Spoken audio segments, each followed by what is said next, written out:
Medec Nepal. Welcome to the Medec Nepal, a complete medical education learning platform.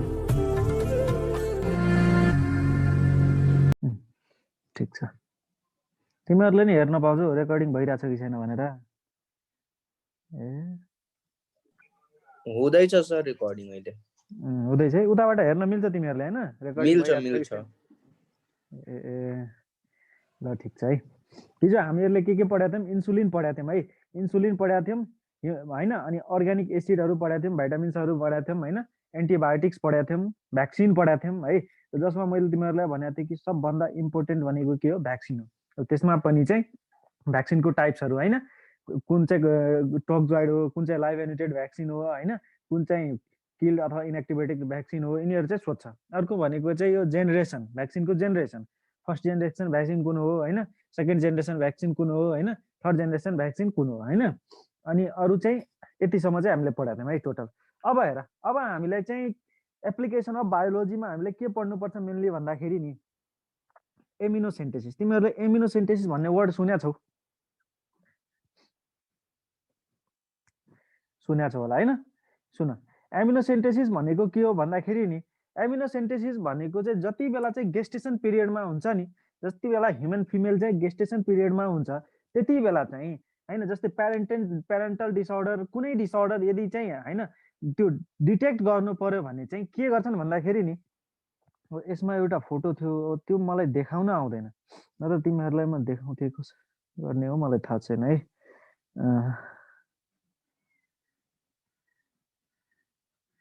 यो save भयो ल ठीक छ छोड्देऊ केही छैन तिमीहरुले त पढाछौ होला नि उता के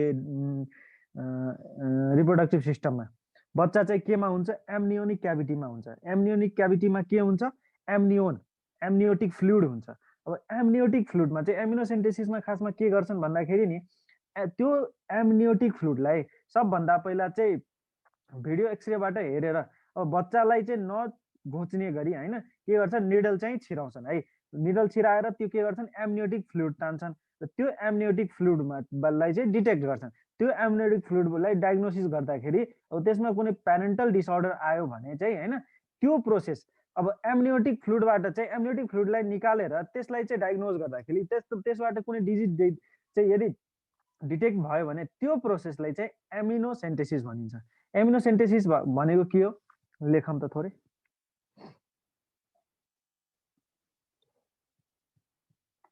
एमिनोसेन्टेसिस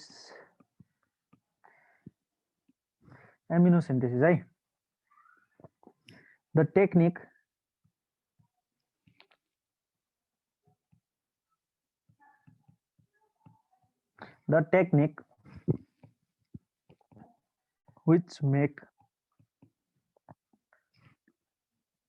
which makes use of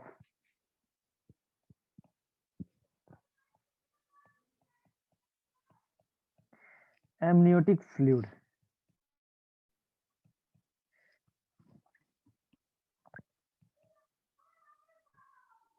during gestation भनेको जति बेला चाहिँ बच्चा पेटमा हुन्छ है जति बेला बच्चा पेटमा हुन्छ त्यो पिरियडलाई गेस्टेसन पिरियड भनिन्छ मान्छेको गेस्टेसन पिरियड कति हुन्छ भन त थाहा छ तिमीहरुलाई भने फर्दर कसैलाई थाहा छैन डिटेक्सन अफ प्यारेन्टल डिसअर्डर्स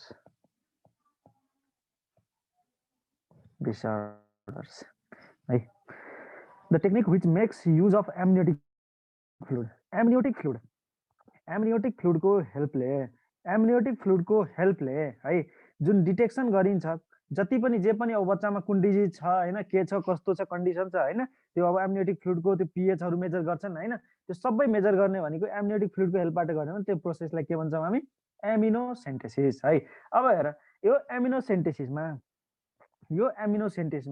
चाहिँ स्लेन्डर हेर एमिनोसेन्टेसिस कसरी निकालिन्छ भन्दाखेरि नि अघि मैले भनेको थिएँ नि स्लेन्डर निडल केमा आमाको एब्डोमेन त्यो बच्चाको जुन हुन्छ नि त्यो सबभन्दा पहिला के गरिन्छ भिडियो एक्सरेबाट चाहिँ त्यसलाई हेरिन्छ है अब त्यसलाई हेरेर सिलिन्डर निडल चाहिँ के गरिन्छ इन्सर्ट गरिन्छ अनि त्यहाँबाट चाहिँ एम्नियोटिक फ्लुइड झिकेर त्यसपछि चाहिँ प्यारेन्टल डिसअर्डर जति पनि हुन्छ सबै डिटेक्ट गरिन्छ है।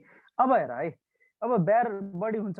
अब तिमीहरूलाई थाहा छ होला कि त्यो एमिनोसेन्टेसिसबाट के हुन्छ, बच्चा अब केटा हो कि केटी हो होइन, छोरा हो कि छोरी हो, त्यो सबै चेक गर्ने भनेको एमिनोसेन्टेसिसबाटै हो। अब हेर छोरा हो कसरी थाहा हुन्छ, बेयर बडी यदि चाहिँ प्रेजेन्ट भयो भने चाहिँ के हुन्छ, छोरा कि छोरी भन, बेयर बडीले हुन्छ है। If bare body, if bare body present, if bare body present भयो भने के हुन्छ, इफ बेयर बडी एब्सेन्ट। ल भन, प्रेजेन्ट भयो भने छोरा हुन्छ कि छोरी हुन्छ, छोरामा बेयर बडी प्रेजेन्ट हुन्छ कि छोरीमा, ल भन तिमीहरू। छोरीमा, छोरीमा प्रेजेन्ट हुन्छ। गुड, बेयर बडी प्रेजेन्ट केमा हुन्छ, छोरीमा है। भनेपछि के हुन्छ, फिमेल, र बेयर बडी केमा एब्सेन्ट हुन्छ, मेलमा। यही यो बेयर बडीले नै के गर्छौँ हामी, डिटेक्ट गर्छौँ। यो बेयर बडी यदि चाहिँ प्रेजेन्ट छ भने चाहिँ फिमेल छोरी हुन्छ है, यदि एब्सेन्ट छ भने छोरा हुन्छ। हामी बुझ्छौँ कि छोरा हो भनेर है। अब जति पनि हेरिडिटी डिजिजहरू पनि भयो, जति पनि होइन, सबै केबाट चेक गर्छन्, एमिनोसेन्टेसिस। भने एमिनोसेन्टेसिस चाहिँ एकदम इम्पोर्टेन्ट प्रोसेस हो है, एकदम इम्पोर्टेन्ट प्रोसेस हो। के को लागि, जति पनि फिटल डिसअर्डर अथवा चाहिँ फिटसको सेक्स डिटर्मिनेसनको लागि जति पनि काम हुन्छ सबै हामी केबाट गर्छौँ, एमिनोसेन्टेसिसबाट गर्छौँ। अब हेर, यो एमिनोसेन्टेसिस बुझिसकेपछि अघि तिमीहरूले त एउटा कुरा भन्दै भनेनौ, ह्युमनमा, ह्युमन फिमेलमा गेस्टेसन पिरियड कति हुन्छ, कति दिनको हुन्छ भन त, 270। कसैलाई 270 होइन, 270 त ठ्याक्कै 9 मन्थ मात्र भयो त। हेर है, 9 मन्थ गेस्टेसन पिरियड चाहिँ हामी ह्युमन फिमेलमा चाहिँ 9 मन्थ प्लस माइनस 1 विक हुन्छ। 9 महिना पुग्नुभन्दा 1 हप्ता पहिला पनि जन्मिन सक्छन् बच्चा है, र 9 महिना पछिको 1 हप्ता पछि पनि जन्मिन सक्छ। तर एभरेजमा चाहिँ 9 मन्थ प्लस माइनस 1 विक हुन्छ। कसैको यो भन्दा नि बढी हुन सक्छ, कसैको त्यो भन्दा नि कम हुन सक्छ है। ल ठिक छ, अब हेर यो पछि हामीले पढ्नुपर्छ टेस्ट ट्युब बेबी।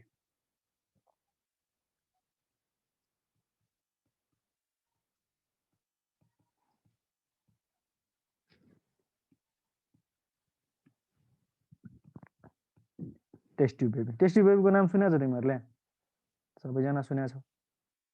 सबभन्दा पहिला नेपालमा चाहिँ टेस्ट ट्युब बेबी होइन सक्सेसफुली कहाँ जन्मेको थियो भन, थाहा छ कसैलाई?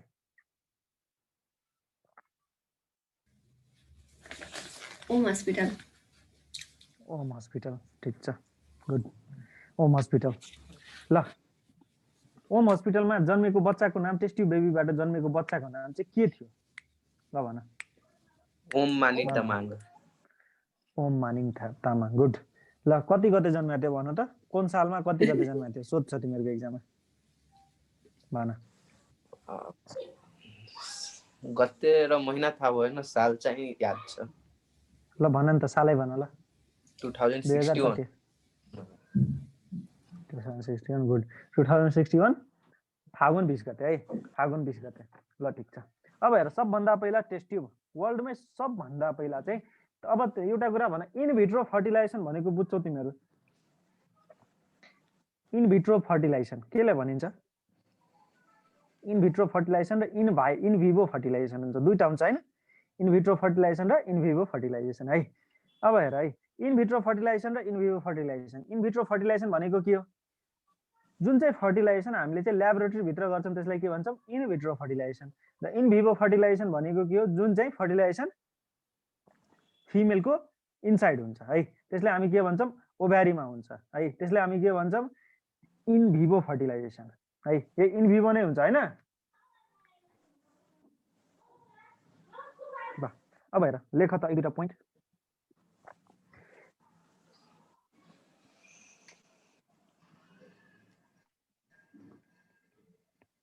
टेस्ट ट्युब बेबी चाहिँ सबभन्दा पहिला हेर, योभन्दा पहिला पनि सबभन्दा पहिला चाहिँ डिस्कभर चाहिँ कसले गरेको थियो है? सबभन्दा पहिला चाहिँ यो इन भिट्रो फर्टिलाइजेसन टेक्निकबाट टेस्ट ट्युब बेबी जुन हुन्छ नि, टेस्ट ट्युब बेबी कस्तो मान्छेहरूको लागि युज हुन्छ भन त?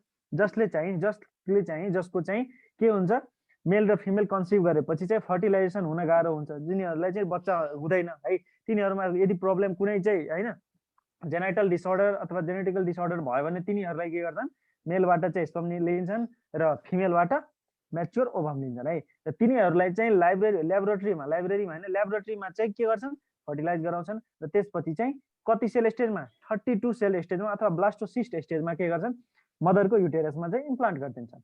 अब हेर कहिलेकाहीँ के हुन्छ, अब हाम्रो नेपाल त अलिक गरिब देश हो होइन, धनी देशहरू जस्तै भयो दुबई होइन, जति पनि बाहिरको देश छ नि मतलब डेभलप कन्ट्रीहरू, तिनीहरूमा के गर्छन्, केटीहरूले स्पेसली लेडिजहरूले के गर्छन्, आफ्नो अब सुन्दरता हुन्छ नि त्यो चाहिँ नजाओस् भनेर, अब जान त एक दिन सबैको जान्छ होइन, तर इन्स्ट्यान्टली नजाओस् भनेर होइन, नघटोस् भनेर तिनीहरू के गर्छन्, कुनै एउटा लेडिजलाई आफ्नो बच्चा जन्माउन कुनै एउटा लेडिजलाई हायर गर्छन्, भाडामा लिन्छन् है, के गर्छन्, भाडामा लिन्छन्। अब त्यो भाडामा लिएपछि त्यसले के गरिदिनु पर्छ भन्दाखेरि तिनीहरूको चाहिँ जुन फर्टिलाइजेसन भएर जुन होइन मेलको स्पर्म र फिमेलको एग अथवा होइन एग चाहिँ फर्टिलाइजेसन भएर चाहिँ त्यसलाई के गर्छन् तिनीहरू त्यो भाडामा लिएको मान्छेलाई के भन्छन् कि 9 महिना 1 हप्ता जति चाहिँ हामीलाई चाहिँ तपाईँको चाहिँ युटेरस भाडामा चाहिन्छ है। किनकि तिनीहरूको चाहिँ इम्प्लान्ट गर्न त्यो 32 सेल स्टेज ब्लास्टोसिस्ट स्टेजमा जुन गएको हुन्छ होइन एग अथवा त्यो फर्टिलाइज एग होइन, यसलाई चाहिँ इम्प्लान्ट गर्न भने त्यस्तो लेडिजलाई त्यस्तो मदरलाई के भनिन्छ, surrogate mother. Good, surrogate mother है। सरोगेट मदर भनेको खासमा चाहिँ भाडामा आएको मदर हुन्छ होइन, जसले चाहिँ के गर्छन्, फर्टिलाइज एगलाई चाहिँ लेन्ड गर्छ है आफ्नो युटेरसमा। हेर सबभन्दा first world first test tube baby, first test tube बेबीको नाम थाहा छ तिमीहरूलाई, के नाम थियो भन त, सोध्छ, भन के नाम थियो, कसैलाई थाहा छ, ल कसैलाई थाहा छ भने भन।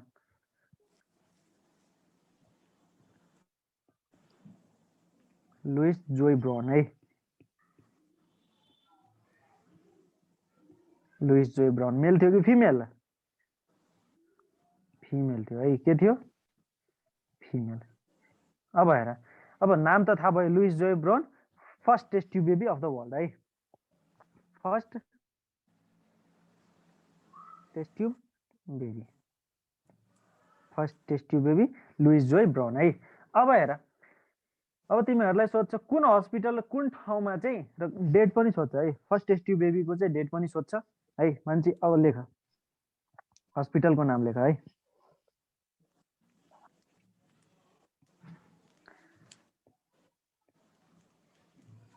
Oldham general hospital.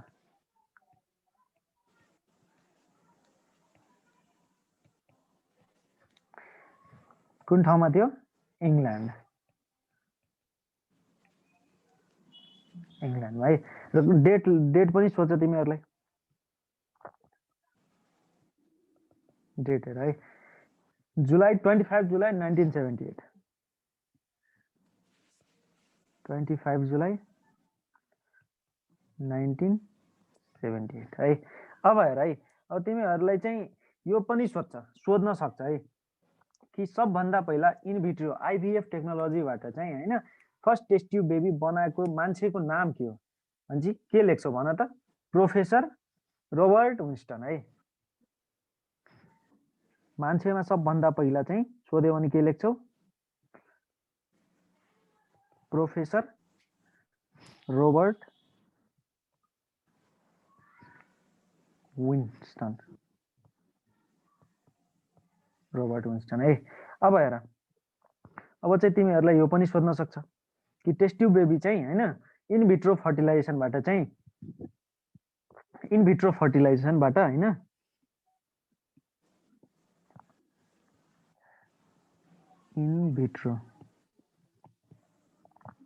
In vitro फर्टिलाइजेसनबाट in vitro fertilisation गराएर होइन कति सेल स्टेजमा चाहिँ होइन कुनै पनि मदरको युटेरसमा इम्प्लान्ट गर्छ भन त, कति सेल स्टेजमा, अघि भर्खरै भने हो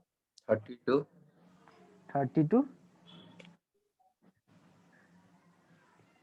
सेल स्टेज। यो 32 सेल स्टेजलाई के भन्छौँ हामी, डेभलपमेन्टल बायोलोजीमा ब्लास्टोसाइट ब्लास्टोसाइट हैन ब्लास्टोसिस्ट के भन्छौँ ब्लास्टोसिस्ट है ब्लास्टोसिस्ट अब तिमीहरूलाई यो अब सोध्छन् नेपालमा हेर है नेपालमा सबभन्दा पहिला नेपालमा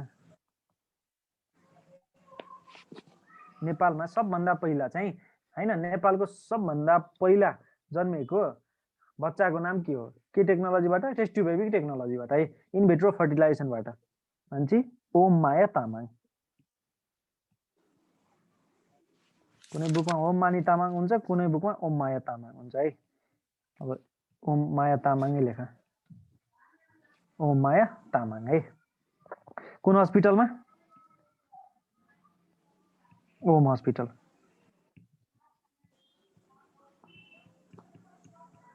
home hospital and research centre छ नि चाबा हिलमा त्यहाँ है डेट पनि सोध्छ कति हुन्छ डेट भन अघि भर्खर भने अब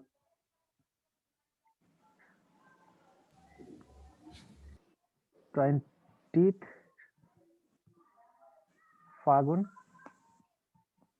2061 है 2061 साल फागुन 20 गते चाहिँ जन्म्यो ओम हस्पिटलमा ओम माया तामाङ भन्ने केटी है अब हेर त्यसपछि तिमीहरूलाई सरोगेट मदर भनेको पनि अघि भर्खर भने के हो सरोगेट मदर भनेको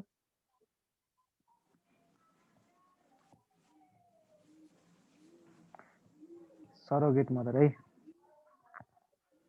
सरोगेट मदर भनेको लेख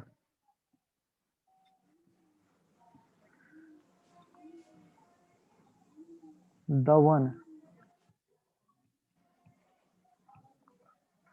who lends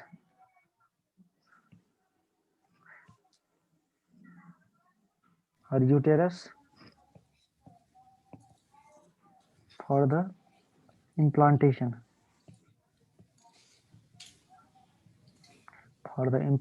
of the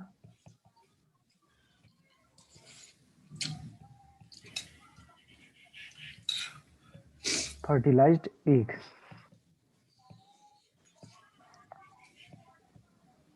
in case the original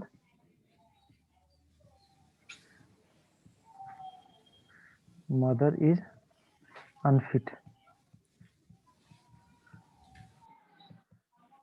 for the same सुन है यो कति बेला हुन्छ जति बेला मान्छेले यदि चाहेन अथवा चाहिँ कोहीसँग क्यापासिटी हुँदैन हैन बच्चा बोक्ने त्यति बेला के गर्छन् तिनीहरूले हायर गर्छन् एउटा लेडीलाई हायर गरेर हैन उसकोमा चाहिँ आफ्नो एग र आफ्नो हैन त्यो स्पर्म हैन त्यो दुईटा चाहिँ फर्टिलाइज गराएर त्यसमा चाहिँ इम्प्लान्ट गरिदिन्छन् है यो हो सरोगेट मदर भनेको अब हेर यसपछि पढ्नुपर्छ हामीले bio fertilizers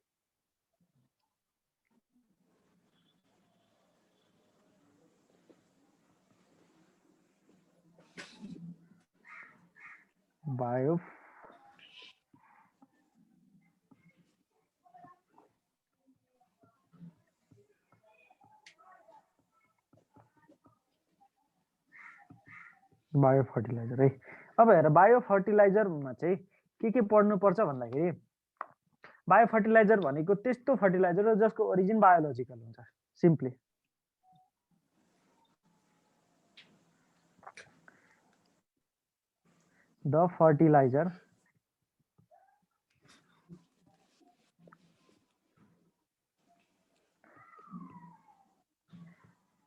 the fertilizer of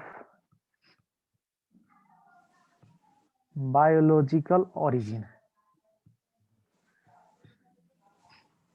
हेर बायो फर्टिलाइजर भनेको त्यस्तो फर्टिलाइजर जसको ओरिजिन के हुन्छ बायोलोजिकल हुन्छ है अब हेर अब बायोलोजिकल त्यो फर्टिलाइजरमा चाहिँ सबभन्दा इम्पोर्टेन्ट फर्टिलाइजर्सहरुमा चाहिँ के पर्छ जस्तै ब्याक्टेरिया भयो ब्लू ग्रीन अल्गी भयो फंगाई भयो है यिनीहरु के हो इम्पोर्टेन्ट बायो फर्टिलाइजर हो है अब हेर जस्तै हेर एक्जाम्पल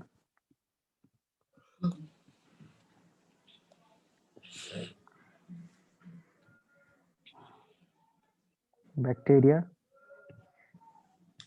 ब्लू ग्रीन अल्गी है ब्लू ग्रीन अल्गी और फंगाई अथवा fungi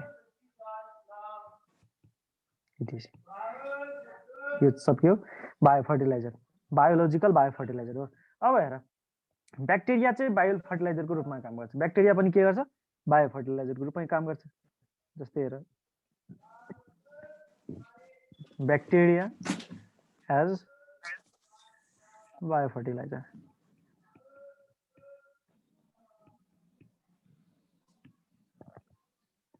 bacteria as bio fertiliser है। अब हेर, त्यसमा चाहिँ दुई किसिमको हुन्छ।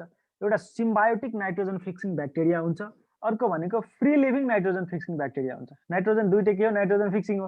अब नाइट्रोजन फिक्सिङ पनि दुई किसिमको, एउटा सिम्बायोटिक, अर्को भनेको फ्री लिभिङ। तिमीहरूले ब्याक्टेरियामा पढेकै छौ होला यो सब है। अब हेर, दुई किसिमको हुन्छ। एक नम्बरमा symbiotic nitrogen fixing bacteria. Symbiotic nitrogen fixing bacteria है। सिम्बायोटिक नाइट्रोजन फिक्सिङ ब्याक्टेरिया है। जस्तै हेर, राइजोबियम लेगुमिनोसेरियम है। ब्याक्टेरिया चाहिँ केमा हुन्छ? Root nodules of leguminous plant र सम नन लेग्युम्समा पनि हुन्छ, जसले चाहिँ के गर्छ? नाइट्रोजन फिक्स गर्छ हैन, र सोइलको फर्टिलिटी बढाउँछ है। एउटा भयो सिम्बायोटिक नाइट्रोजन फिक्सिङ ब्याक्टेरिया, जसले के गर्छ? जस्तै हेर, राइजोबियम इक्जाम्पल हेर, rhizobium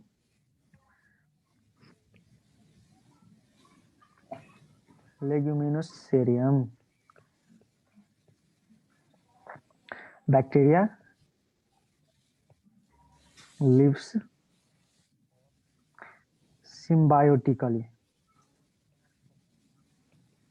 symbiotically in root nodules of legumes,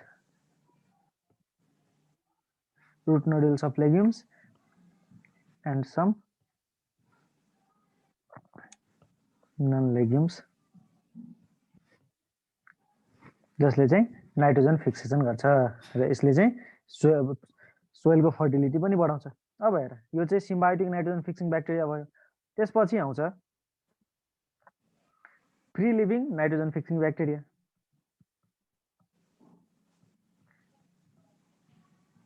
free living nitrogen fixing bacteria है। Free living nitrogen fixing bacteria. अब हेर, यसको एक्जाम्पल जस्तै हेर, एजोटोब्याक्टर है। एजोटोब्याक्टर भयो, जस्तै हेर, एजोटोब्याक्टर है। एजोटोब्याक्टर। त्यसपछि हेर, क्लोस्ट्रिडियम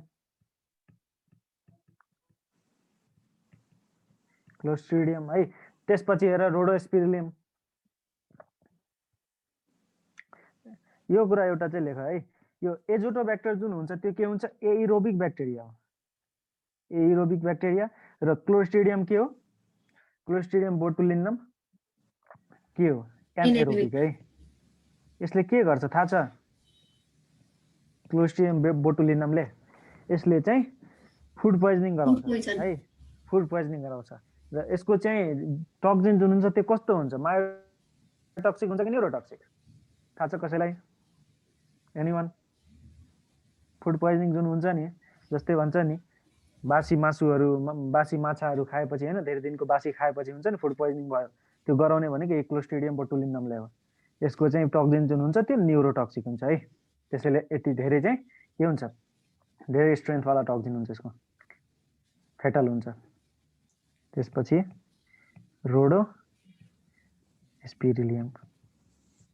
रोडोस्पिरिलियम र अर्को भनेको क्रोमेटियम। यो दुईटा चाहिँ स्पेशली यो दुईटा चाहिँ खासमा फोटोसिन्थेटिक ब्याक्टेरिया है। यो दुईटा फोटोसिन्थेटिक। यो चाहिँ घोकिहाल, किनकि यो भनेको तिम्रो यहाँ पनि काम लाग्छ र अर्को ब्याक्टेरिया टपिकमा नि काम लाग्छ, त्यहाँ नि घोक्नै पर्छ तिमीहरूलाई है। र यिनीहरूले नि के गर्छन्? सोइलको फर्टिलिटी बढाएर क्रपको इल्ड चाहिँ बढाउँछन् है। त्यसपछि हेर, यो त भयो ब्याक्टेरिया। अब चाहिँ ब्लू ग्रीन अल्गी अथवा साइनोब्याक्टेरियाले नि के गर्छ? फर्टिलाइजरको रूपमा काम गर्छ है। गुड। अब हेर, ब्लू ग्रीन अल्गी अथवा साइनोबैक्टेरिया एज बायोफर्टिलाइजर। तिमीहरूलाई थाहा छ नोस्टकले पनि नाइट्रोजन फिक्सेसन गर्छ, नाइट्रोजन फिक्सेसनमा हेल्प गर्छ है। गर्छ। अब गर्छ है, ठिक छ। त्यसै यसमा नि हेर ब्लू ग्रीन अल्गी अथवा साइनोबैक्टेरियामा नि दुई किसिमको हुन्छ। ए नम्बरमा free living nitrogen fixing blue green algae अथवा साइनोबैक्टेरिया लेख है, ब्लू ग्रीन अल्गी। जस्तै हेर अब हेर free living nitrogen fixing blue green algae अथवा फ्री लिभिङ नाइट्रोजन फिक्सिङ साइनोबैक्टेरियाहरूको इक्जाम्पल चाहिँ तिमीहरूले घोक्नै पर्छ है, यो सोध्छ एक्जाममा, एकदम इम्पोर्टेन्ट हो बिबिए है। यो चाहिँ हेर अब यसको एक्जाम्पलमा तिम्रो सबभन्दा पहिला तिमीहरूले थ्यालोफाइटामा पढाएछौ के नस्टक, के पढाएछौ नस्टक है, नस्टक। त्यसपछि हेर नस्टक पछि एनाबेना पनि पढाएछौ, त्यसमै एनाबेना नस्टक एनाबेना। त्यसपछि हेर त्यसपछि औलोसिरा पनि पढाएछौ, त्यहाँ पढाएको छैनौ होला औलोसिरा है। त्यसपछि पढाएछौ टोलिपोथ्रिक्स,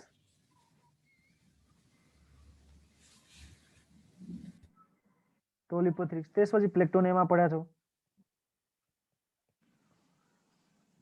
है। यो सबै चाहिँ के हो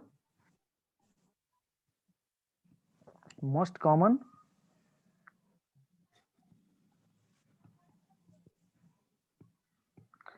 कमन नाइट्रोजन फिक्सिङ अर्गानिजम है। र तिमीहरूलाई एउटा कुरा थाहा छ यिनीहरूले कसरी गर्छन् नाइट्रोजन फिक्सेसन, के भा यिनीहरूको नाइट्रोजन फिक्सिङ प्रोपर्टी केमा हुन्छ, कहाँ हुन्छ भन? हेटेरोसिस्टमा। गुड, कहाँ हुन्छ? हेटेरोसिस्ट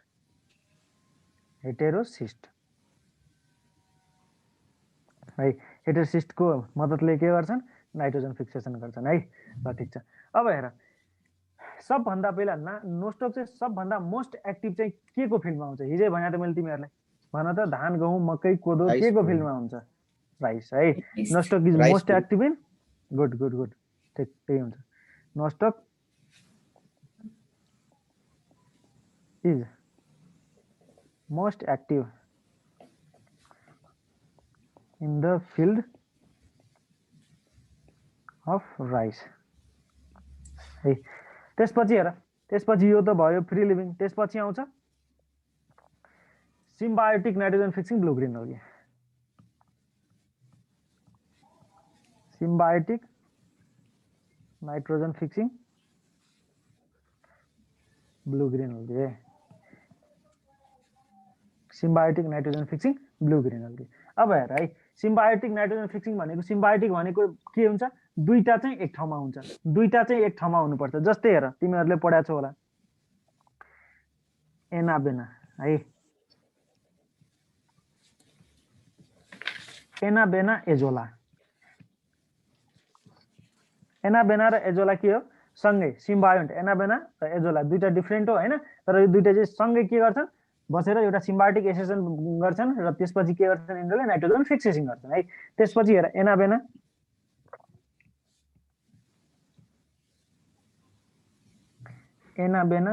साइकेडेसी, एनाबेना साइकेडेसी है। Anabaena Azolla Anabaena Cycadaceae. त्यसपछि हेर त्यसपछि अर्को भनेको नस्टक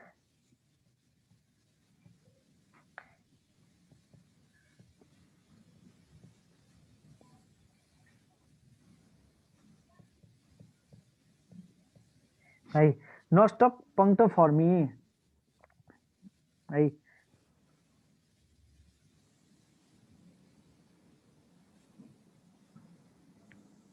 ल ठिक छ है। ल भनेपछि चाहिँ यो तीनवटा भयो है। यसले चाहिँ के गर्छन् सिम्बायोटिकली एसोसिएट भएर चाहिँ नाइट्रोजन फिक्सेसन गर्छ है। जस्तै हेर एजोला, एजोला चाहिँ के हो वाटर फर्न भनिन्छ त्यसलाई।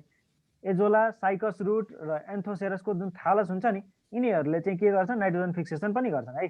त्यसपछि एजोला र एनाबेना अघिको यहाँ हेर है, एनाबेना र एजोला यो जुन दुईटा छ नि यिनीहरूको चाहिँ मेन हो के मेन बायो फर्टिलाइजर हो। जसले जुन चाहिँ राइसको फिल्डमा चाहिँ साउथ इस्टर्न एसियामा चाहिँ जति पनि हुन्छ नि त्यहाँ मेन भनेको symbiotic nitrogen fixing blue green भनेको एनाबेना र एजोला हो मोस्ट इम्पोर्टेन्ट है एनाबेना र azolla is the most important symbiotic nitrogen fixing blue green algae है which is used in south eastern asia है त्यसपछि हेर अब अहिले त हामीले के पढ्यौं ब्याक्टेरिया पढ्यौं ब्लू ग्रीन अल्गी पढ्यौं अब फंगाईलाई पनि के गर्न सकिन्छ बायो फर्टिलाइजरको रूपमा युज गर्न सकिन्छ अब हेर फंगाई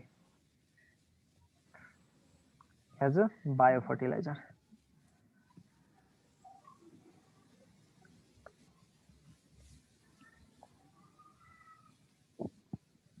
हेर तिमीहरुले एक्टोमाइकोराइजा इन्डोमाइकोराइजाहरु पढ्या छौ होला Yes. पढ्या छौ हैन पढ्या छौ ल एक्टोमाइकोराइजामा के हुन्छ फंगाई कहाँ हुन्छ भित्र कि बाहिर भन भित्र भन एक्टोमाइकोराइजामा हुँदैन बाहिर हुन्छ एक्टो भनेको के हो बाहिर कि भित्र माइकोराइजा भनेको त बाहिर हो सबभन्दा पहिला हेर एक्टोमाइकोराइजा र इन्डोमाइकोराइजा पढ्नु भन्दा पहिला माइकोराइजा भनेको के हो है माइकोराइजा भनेको एसोसिएसन हो के फंगाई र रुट हायर प्लान्टको रुटसँग के गर्छ फंगाईले एसोसिएट गर्छ के एसोसिएट गर्छ र त्यहाँबाट के बनाउँछ एउटा चाहिँ एसोसिएसन बनाउँछ सिम्बायोटिक एसोसिएसन बनाउँछ जसलाई हामी भन्छौं माइकोराइजा है के भन्छौं माइकोराइजा एसोसिएसन माइकोराइजा सबभन्दा पहिला mycorrhiza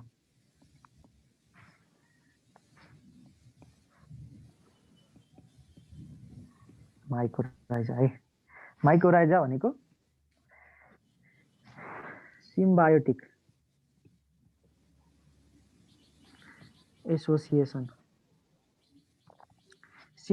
association of certain type of fungi, certain fungi with roots of higher plant. Roots of higher plant. है हायर प्लान्टको रुटसँग यदि चाहिँ फंगाईले एसोसिएसन बनायो भने त्यसलाई हामी के भन्छौं माइकोराइजा है फंगाईलाई चाहिँ रुट अफ हायर प्लान्ट भन्छ यो कम्बिनेसनलाई माइकोराइजा भन्छौं है अब माइकोराइजा दुई किसिमको हुन्छ एक्टोमाइकोराइजा अनि इन्डोमाइकोराइजा है एक नम्बरमा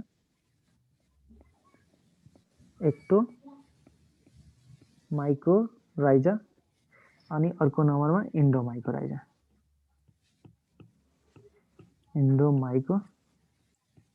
है अब हेर एक्टोमाइकोराइजा अनि इन्डोमाइकोराइजा है एक्टोमाइकोराइजा अनि इन्डोमाइकोराइजा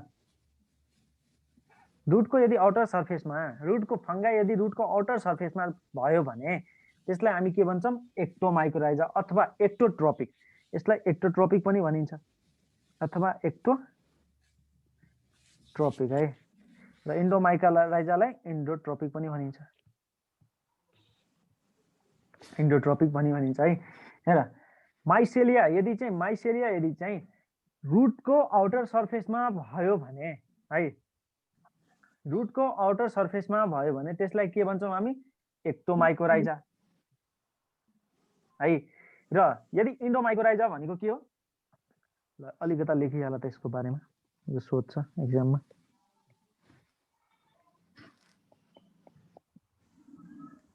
developed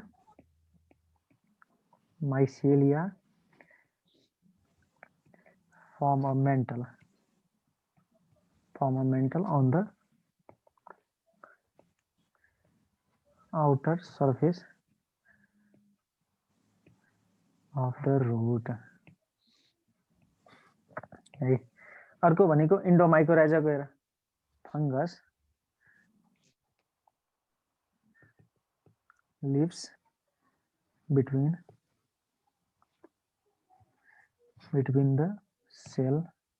between the cell of the cortex of the roots है र अलिकता लिटल माइसेलिया जुन हुन्छ नि थोरै माइसेलियम के हुन्छ रुटको सर्फेसमा पनि हुन्छ है यति बुझ एक्टोमाइकोराइजा भनेको चाहिँ फंगाई बाहिर हुन्छ इन्डोमाइकोराइजा भनेको चाहिँ फंगस जुन हुन्छ त्यो कर्टेक्सको सेलको रुटको जुन कर्टेक्स हुन्छ तिनीहरुको सेलको बीचमा हुन्छ है मतलब भित्र हुन्छ सिम्पली बुझ है मेन भनेको यसमा तिमीहरूले बुझ्ने भनेको चाहिँ एक्जाम्पल हो है, एक्जाम्पल हो है।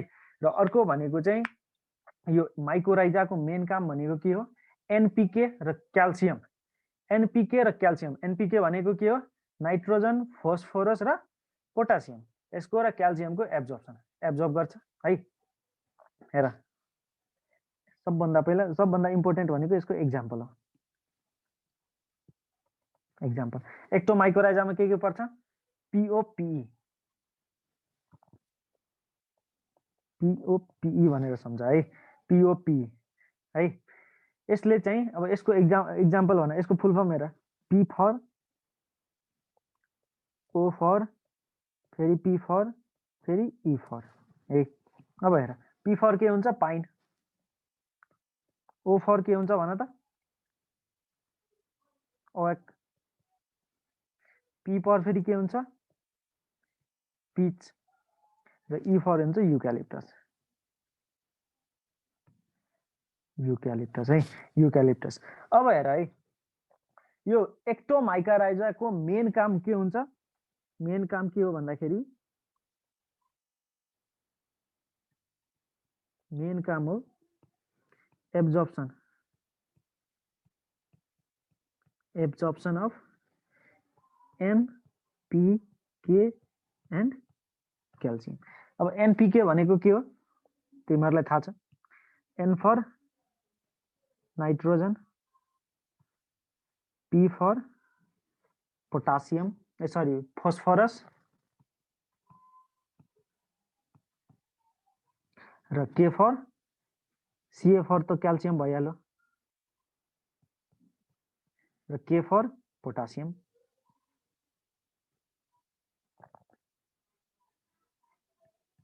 है मतलब एक्टोमाइकोराइजाको एक्जाम्पल भयो पिओपीई अथवा पिइपिओ, जे भने नि हुन्छ है, पिइपिओ, पेपो भनेर सम्झे नि हुन्छ है, जे तिमीहरूलाई सजिलो हुन्छ त्यो सम्झ है।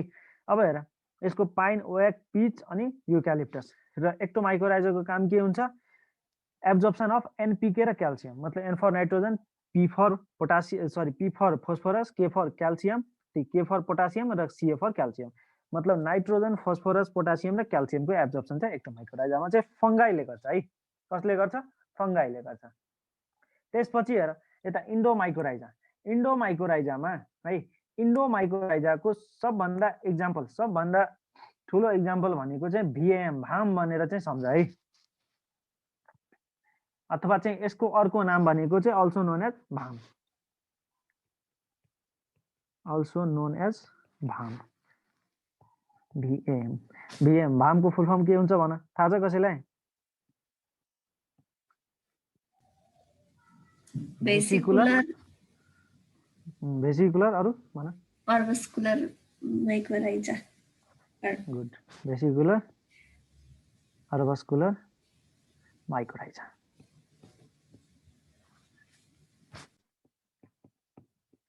भेसिकुलर अर्बस्कुलर माइकोराइजा भनिन्छ है।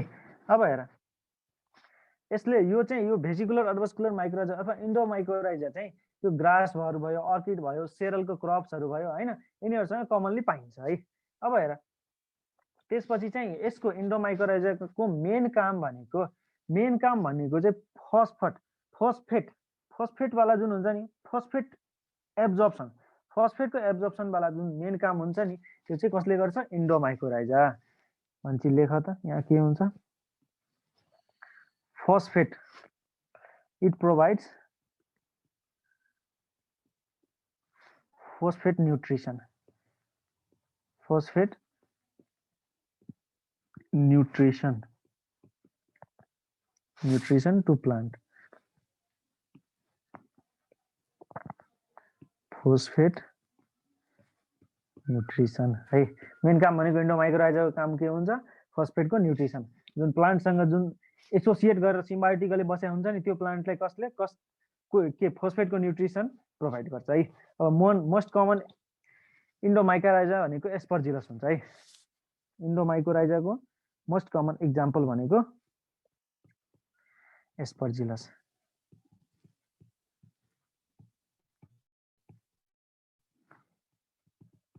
मोस्ट कमन एक्जाम्पल के हुन्छ, एस्परजिलस है। अब अर्को पनि हेर बायो फर्टिलाइजरहरूको बायोलोजिकल अरिजिन भएको अरू पनि धेरै छन्, जस्तै फार्म यार्ड म्यान्युर, कम्पोजिट म्यान्युर होइन, ग्रिन म्यान्युर है, यिनीहरू सबै के हुन् बायोलोजिकल अरिजिन भएका बायो फर्टिलाइजर हुन् है। अब यो पछि तिमीहरूलाई अर्को एउटा इम्पोर्टेन्ट कुरा के पढ्नुपर्छ भन्दाखेरि टिस्यु एन्ड अर्गन ट्रान्सप्लान्टेसन, यो पनि एकदम इम्पोर्टेन्ट छ।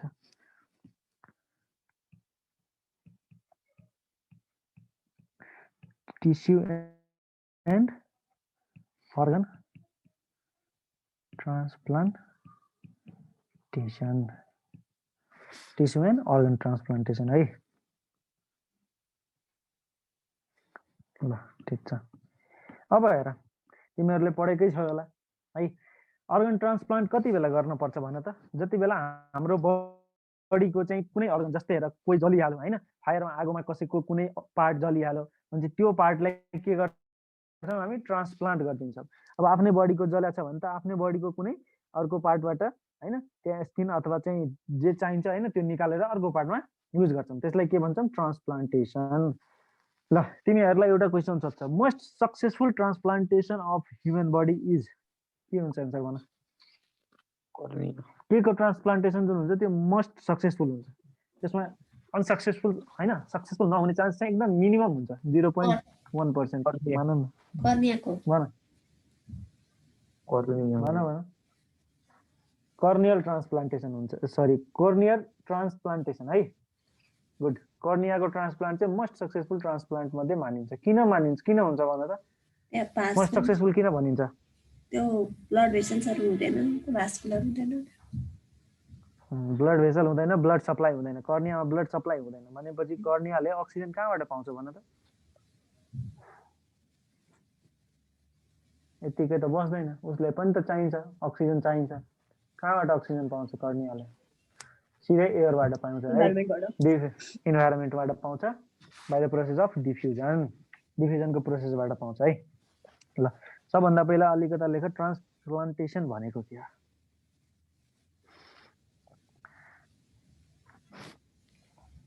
ट्रान्सप्लान्टेसन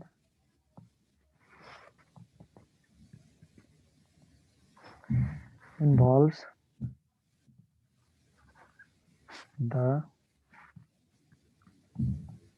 removal of damaged अथवा injured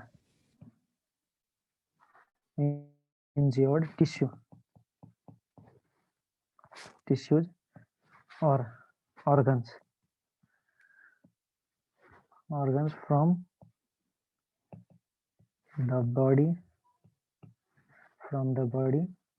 of a person and their substitution by similar tissue अथवा organ from a donor. Hey, transplantation involves the removal of damaged अथवा injured tissue, मतलब damaged or injured tissue लाई है हाम्रो बडीबाट हटाएर हैन, अब जो चाहिँ डोनर हुन्छ अथवा आफ्नै बडीबाट निकाल्न मिल्छ भने ठिकै छ, नत्र आफ्नै स्पेसिस आफ्नै मतलब हुन्छ नि ट्विन्सबाट निकाल्न भन्छ पनि ठिकै छ दिन हैन, त्यो डोनर हुन्छ। अथवा चाहिँ डिफरेन्ट मान्छे भन्यो भने त्यो पनि डोनर हुन्छ। अथवा चाहिँ हाम्रो स्पेसिसको मतलब मान्छेको प्रजातिको भएन भने अरू प्रजाति जस्तै बाँदर भयो है, सुँगुर भयो है, तिनीहरूको बडीबाट निकालेर यदि मिल्छ भने तिनीहरू के हुन्छ? डोनर हुन्छ। अब त्यहाँबाट चाहिँ टिस्यु खोजेर हैन, जुन चाहिँ हाम्रो बडीमा चाहिँ ट्रान्सप्लान्ट गर्नलाई जुन अर्गन चाहिन्छ त्यो निकालेर ट्रान्सप्लान्ट गरिन्छ है। ल सबभन्दा पहिला चाहिँ के पढ्नुपर्छ यो ट्रान्सप्लान्टेसनमा भन्दाखेरि नि टिस्यु ट्रान्सप्लान्टेसन है, मेनली चाहिँ टिस्यु नै गरिन्छ ट्रान्सप्लान्टेसन।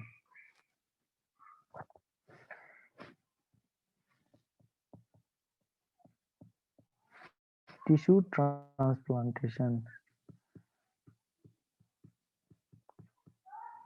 ट्रान्सप्लान्टेसन है। हेर युजली जुन हुन्छ नि ट्रान्सप्लान्टेसन, त्यो स्किन र बोनको जुन पार्ट्सहरू हुन्छ नि त्यसलाई चाहिँ हुन्छ नि त्यो ट्रान्सप्लान्टेसन तिम्रो चाहिँ मोस्ट कमन भनेपछि most common type of tissue transplantation के हो? Most common type of tissue transplantation भनेको चाहिँ skin and part of bone. Skin र बोन पार्ट्सहरूको जुन ट्रान्सप्लान्टेसन हुन्छ त्यो चाहिँ मोस्ट कमनली चाहिँ गरिन्छ है, मोस्ट कमन हुन्छ है। अब जस्तो कस्तो केसमा ट्रान्सप्लान्टेसन हुन्छ, जस्तै सिरियस बर्न, कोही मान्छे जलिहाल्यो, जस्तै एसिड एट्याकहरू हुन्छ है, जहाँ चाहिँ स्किन एरिया के हुन्छ, जलिहाल्छ है, त्यस्तोमा चाहिँ के हुन्छ, ट्रान्सप्लान्टेसन गर्नै पर्छ है। अब हेर, यो बुझिसकेपछि हाम्रो चाहिँ कति टाइपको ट्रान्सप्लान्टेसन हुन्छ, types of transplantation, types of transplantation, types of transplantation है। कति प्रकारको हुन्छ ट्रान्सप्लान्टेसन भन त, थाहा छ भने तिमीहरूलाई? 2 किसिमकी, 3 किसिमकी, 4 किसिमकी, 5 किसिमको, कति किसिमको हुन्छ? 4 किसिमको है। कति किसिमको हुन्छ? 4 किसिमको। सबभन्दा पहिला हुन्छ अटोग्राफ्ट।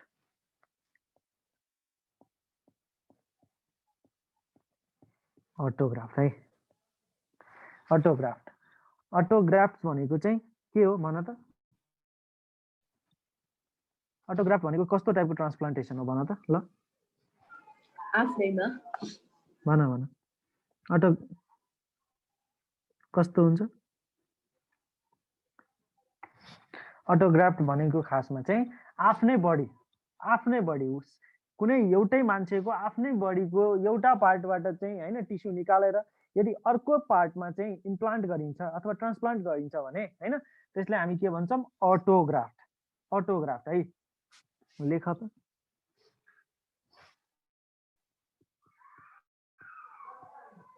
Once on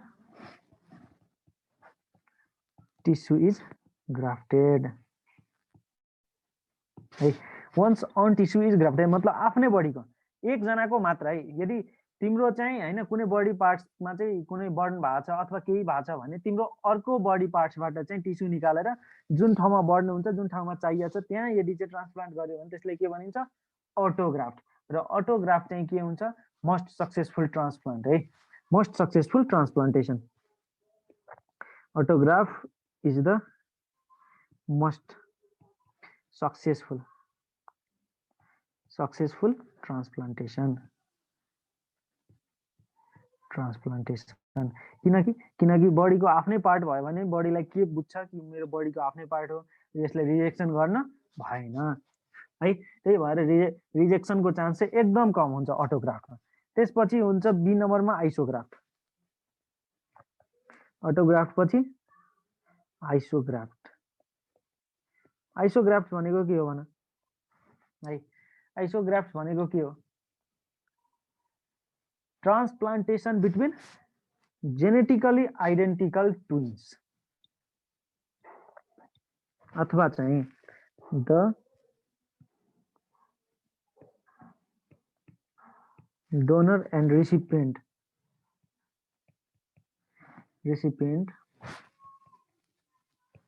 are genetically identical.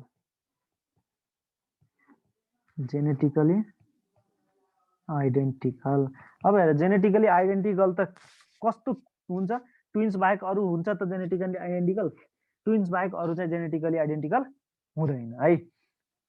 अब हेर जेनेटिकली आइडेन्टिकल भनेको के हो? खासमा भन्न खोजेको ट्विन्स हो है। के हो? ट्विन्स हो। जेनेटिकली आइडेन्टिकल भनेको ट्विन्स हो है। अब हेर ट्विन्समा चाहिँ के हुन्छ? ट्विन्स ब्रदर अथवा ट्विन्स सिस्टरमा चाहिँ एउटाको बडीको कुनै पार्ट ड्यामेज भयो भने अर्को ट्विन्सको अर्को के हुन्छ? बडी पार्ट्सबाट कुनै ठाउँबाट निकालेर त्यसको बडी पार्ट्समा लगाइन्छ है। त्यहाँ पनि रिजेक्सन हुने चान्स एकदम कम हुन्छ है। भन्छ आइसोग्राफ्ट भनेको transplantation between genetically identical twins र अटोग्राफ्ट भनेको आफ्नै one's own tissue is grafted मतलब आफ्नै grafted to another part of body है, यो चाहिँ लेखिजाला एनदर पार्ट अफ बडी। एउटा मान्छेको आफ्नै शरीरको एउटा ठाउँबाट चाहिँ टिस्यु निकालेर अर्को ठाउँबाट यदि ट्रान्सप्लान्ट गरिन्छ भने त्यसलाई के भन्छौँ हामी? अटोग्राफ्ट। र आइसोग्राफ्ट भनेको जेनेटिकली आइडेन्टिकल ट्विन्सहरूको बिचमा चाहिँ ग्राफ्टिङ भयो भने, सरी ट्रान्सप्लान्टेसन भयो भने त्यसलाई के भनिन्छ? आइसोग्राफ्ट। त्यसपछि सी नम्बरमा हुन्छ एलोग्राफ्ट। एलोग्राफ्टलाई होमोग्राफ्ट पनि भनिन्छ है। एलोग्राफ्टलाई होमोग्राफ्ट पनि भनिन्छ। अब हेर, होमो भनेको के हो? सेम। मतलब यदि चाहिँ ट्रान्सप्लान्ट चाहिँ सेम स्पेसिसको भित्र भयो भने है, ए सेम स्पेसिस त सेम हुन्छ, तर जेनेटिकल ब्याकग्राउन्ड डिफरेन्ट भए पनि फरक पर्दैन। अब हेर, transplant between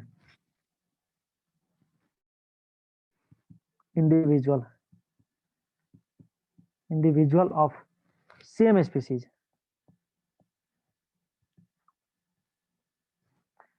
but with different genetical background।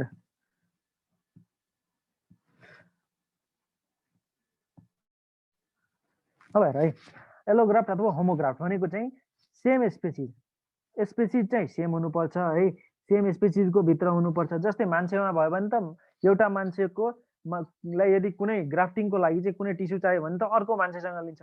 जस्तै हेर, एउटा बाँदरलाई यदि चाहियो भने त्यही स्पेसिसको मतलब सेम कुनै अर्को बाँदरसँग, यदि गाईलाई चाहियो भने गाईकै स्पेसिसको कुनै अर्को गाईबाट है। जस्तै भैँसीलाई चाहियो भने एउटा भैँसीलाई चाहियो भने अर्को भैँसीको बडीबाट टिस्यु यदि चाहिँ सेम स्पेसिस है। अब सेम स्पेसिस तर चाहिँ जेनेटिकल ब्याकग्राउन्ड चाहिँ डिफरेन्ट हुनुपर्छ। यदि जेनेटिकल ब्याकग्राउन्ड सेम भइहाल्यो भने त तिनीहरू ट्विन्स भइहाल्छन् फेरि है। भनेपछि त्यो चाहिँ केमा पर्छ? एलोग्राफ्ट। एलोग्राफ्ट भनेको चाहिँ सेम स्पेसिस भित्र है, तर जेनेटिकल ब्याकग्राउन्ड चाहिँ डिफरेन्ट हुनुपर्छ। अब हेर, एलोग्राफ्ट ब्लड ट्रान्सफ्युजन। तिमीहरूले कसैलाई यदि चाहिँ ब्लड डोनेट गरेका छौ भने त्यो चाहिँ के हुन्छ? त्यो पनि ब्लड भनेको पनि के हो? लुज कनेक्टिभ टिस्यु हो, त्यो पनि टिस्यु हो है। भने त्यसको पनि ग्राफ्टिङ, त्यो पनि ट्रान्सप्लान्टेसनमै पर्छ। भने त्यो कुन ट्रान्सप्लान्टेसनमा पर्यो भन त? ब्लड डोनेसन भन। एलोग्राफ्ट। ब्लड डोनेट एलोग्राफ्ट अथवा होमोग्राफ्ट है। Blood transfusion, kidney, cornea transplantation. त्यसपछि आउँछ हेर लास्टमा जेनोग्राफ्ट। र यसलाई चाहिँ हेटेरोग्राफ्ट पनि भनिन्छ। जति बेला होमोग्राफ्ट थियो त्यति बेला सेम स्पेसिस भयो भने हेटेरोग्राफ्ट भनेको के भयो? Different species. मतलब डिफरेन्ट स्पेसिस। जसले मान्छेलाई चाहिँ केसको बाँदरको किडनी लगाइदियो, बाँदरको हट लगाइदियो है, बाँदरको पुच्छर चाहिँ लगाउनु भएन है, किनकि मान्छेमा पुच्छरै छैन हैन, तेल छैन। अनि ट्रान्सप्लान्ट बिट्विन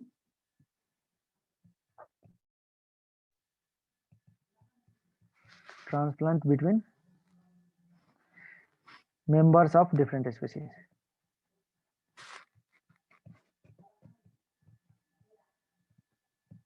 members of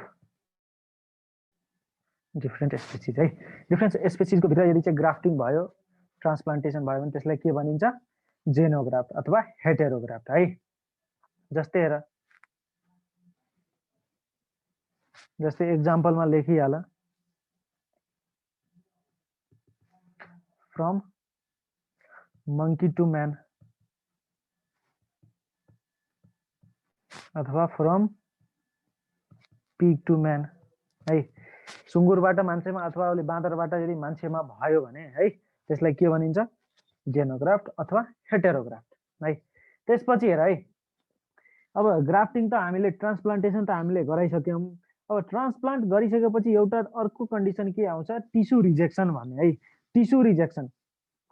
अब बडीले चाहिँ यदि ट्रान्सप्लान्ट गरेको अर्गनलाई यदि एन्टिबडी ठानिहाल्यो भने त्यसले के गर्छ कि बडीले त्यसको अगेन्स्टमा एन्टिबडी बनाउँछ र त्यसलाई चाहिँ मार्न खोज्छ है, मार्न खोज्छ।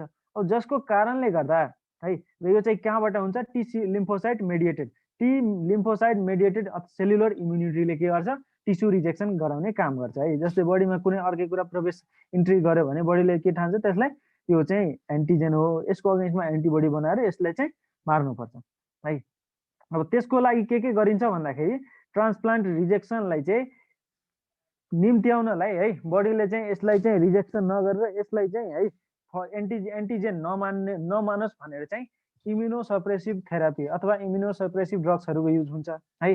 टिस्यु म्याचिङ, सर्जरी पहिला चाहिँ टिस्यु म्याचिङ गर्छन् कि टिस्यु मिलिरहेछ कि छैन है। त्यसपछि अस्ति हामीले पढाएको थियौँ हाइब्रिडोमा टेक्नोलोजीबाट के बनाउँछन्, मोनोक्लोनल एन्टिबडी चाहिँ टी सेल टी लिम्फोसाइटको अगेन्स्टमा चाहिँ युज गर्छन् है।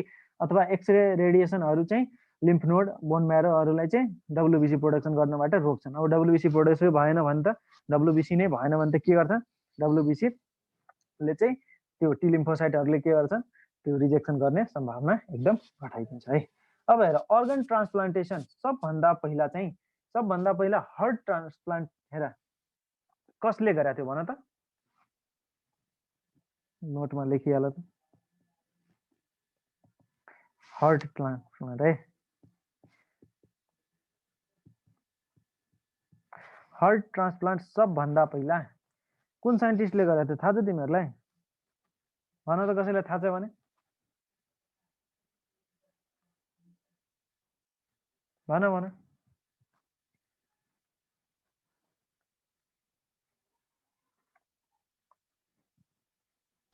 Christian Barnard. क्रिस्चियन बर्नार्ड है। क्रिस्चियन बर्नार्डले सबभन्दा पहिला के गरेको थियो, ह्युमन हार्टलाई चाहिँ ट्रान्सप्लान्ट गरेको थियो है। डेट थाहा छ, क्रिस्चियन बर्नार्डले 1967 मा चाहिँ क्रिस्चियन बर्नार्डले के गरेको थियो, हार्ट ट्रान्सप्लान्ट गरेको थियो।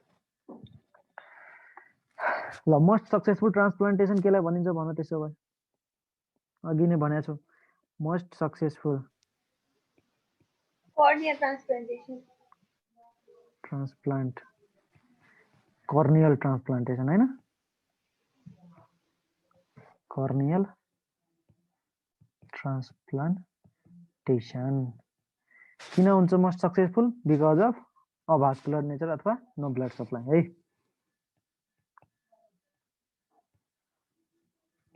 Because of no blood supply है, ब्लड सप्लाई हुँदैन, त्यही भएर चाहिँ corneal transplantation is the most successful transplantation है। अब हेर त्यसपछि चाहिँ एउटा चाहिँ ड्रग्सको नाम नि तिमीहरूलाई याद गर्नुपर्छ, इम्युनोसप्रेसिभ है। इम्युनोसप्रेसिभ ड्रग सब इम्युनोसप्रेसिङ ड्रग चाहिँ एउटा साइक्लोस्पोरिन। इम्युनोसप्रेसिभ ड्रग्स किन दिइन्छ कि बडीले चाहिँ त्यो ट्रान्सप्लान्टेड अर्गनलाई चाहिँ एन्टिजेन नमानिहालोस् है, त्यो भएर चाहिँ के गर्छन्, एउटा चाहिँ इम्युनोसप्रेसिभ ड्रग दिन्छ है, जसले चाहिँ के गर्छ, बडीको इम्युन सिस्टमलाई कमजोर गरिदिन्छ ताकि बडीले चाहिँ ट्रान्सप्लान्टेड अर्गनलाई चाहिँ एन्टिजेन नमानोस् भनेर। भन त के हो त्यो ड्रग्सको नाम, धेरैचोटि सोधिसकेका। साइक्लोस्पोरिन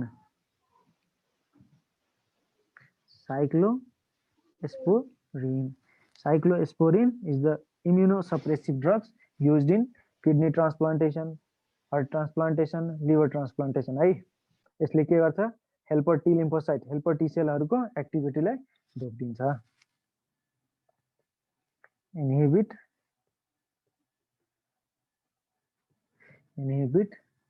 the activity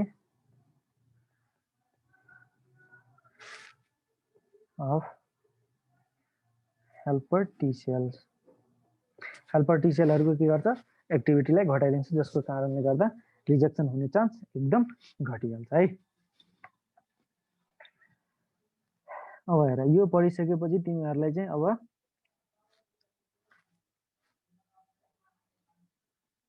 अब चाहिँ हाइब्रिडाइजेसनहरु त तिमीहरुले बोटानीको त्यो जेनेटिक्समा पढि नै सकेका छौ होला। जेनेटिक्स पढाइ भएको छ कि छैन तिमीहरुले भन त? छैन। ए पढाइ भएको छैन, जेनेटिक्स पढाइ छैनौ? छैन, जेनेटिक्स सेल बायोलोजीहरु भएको छैन। ए पढाइ छैनौ। इमास्कुलेसन भनेको थाहा छ तिमीहरुलाई?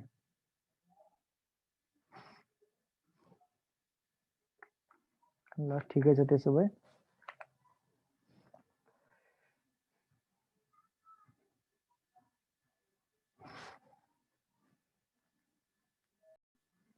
Elimination of toxic substance, right?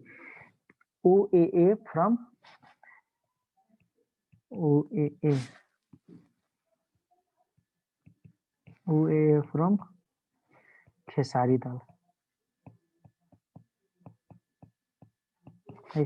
OAA को फुल फर्म के हुन्छ?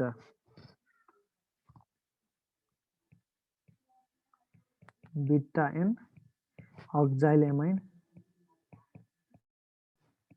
Alanine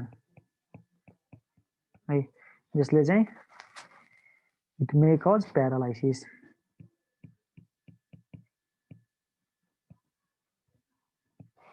It may cause paralysis. यसले चाहिँ प्यारालाइसिस गराउन सक्छ मान्छेमा है। It may cause paralysis. त्यही भएर चाहिँ यसलाई निकालिन्छ है। त्यसपछि आउँछ methods of plant breeding. Methods of plant ब्रिडिङमा सबभन्दा पहिला हेर है,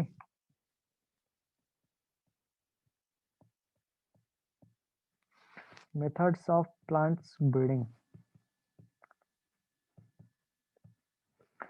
methods of plant breeding, methods of plant ब्रिडिङमा सबभन्दा पहिला इन्ट्रोडक्सन एन्ड एस्लिमेटाइजेसन है।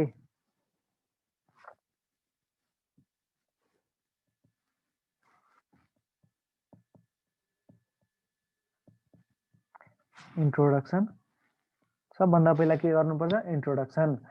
जस्तै हेर,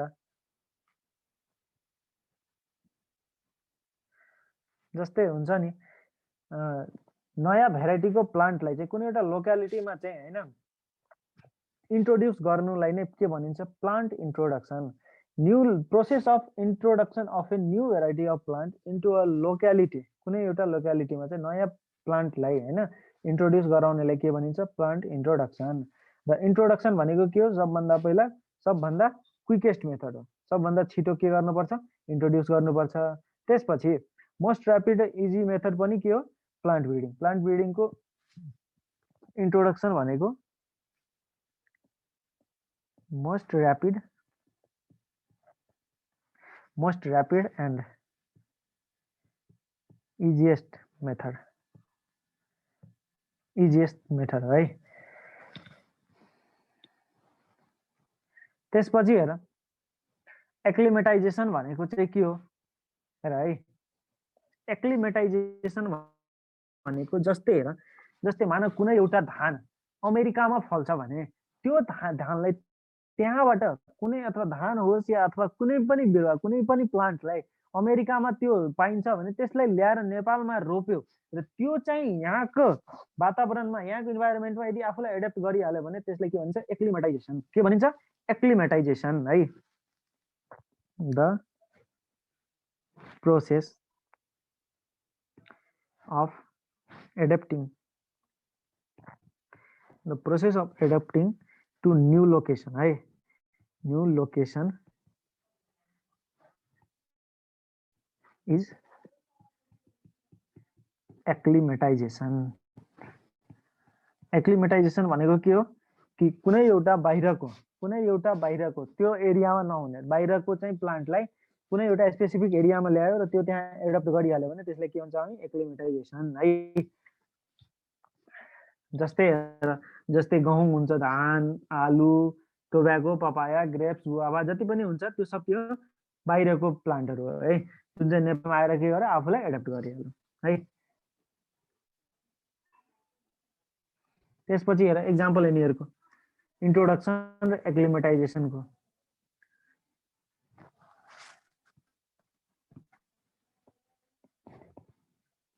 आर्गेमुन मैक्सिकाना। अर्को हुन्छ ल्यान्टेना क्यामेरा।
ल सबै गइहाल्यो। ल सुन है, तिमीहरू छौ नि सबैजना? ल ठिक छ। जुम बन्द भइसकेको थियो अहिले। ल ठिक छ है। हामी कहाँ थियौँ? सुन है, हामीले चाहिँ ल्यान्टेना क्यामेरा भयो, पार्थेनियम हिस्टेरोफोरम भयो, आइकर्निया स्पेसिसहरू भयो है। यो सब चाहिँ के हो? तिम्रो इन्ट्रोडक्सन एक्लिमेटाइजेसनको एक्जाम्पलहरू है। ल ठिक छ। त्यसपछि हामीले पढ्नुपर्छ अर्को 2 नम्बरमा चाहिँ सेलेक्सन। सेलेक्सन है, 2 नम्बर हामीले पढ्नुपर्छ सेलेक्सन। अब यसमा चाहिँ सेलेक्सन भनेको चाहिँ आफ्नो चोइस है। जस्तै हेर, सेलेक्सनको लेख थोरै। The choice of certain individuals